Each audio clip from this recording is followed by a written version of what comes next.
Саламатсыздарбы, урматтуу окуучулар, урматтуу мугалимдер, урматтуу ата-энелер, жалпы биздин коноктор, биздин иш-чарага кош келипсиздер.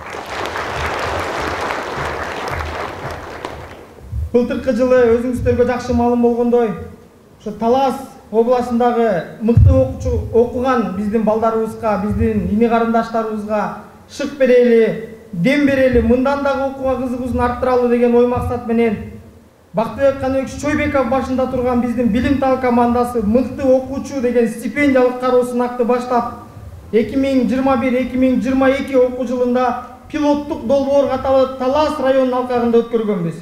Мына бүгүн болсо аталган иш-чараны кеңири жайып, жалпы Талас областынын аймагынан келген сиздерге окшогон мыкты окуучуларды чогултуп жүз көрүшүп отурганыбызга абдан кубанычтуу болуп жатабыз. Урматтуу биздин катышуучулар, театрдын актерлору өтө мыкты бизге чыгарманы коюп берди. Билим бул баа жеткис байлык экенин дагы бир жолу бардыгыбыз жон терибиз менен сездик окшойт. Кичинекей бөгөбүгүбүз айткандай, бардыгыбыз билимдүү адам болойлу.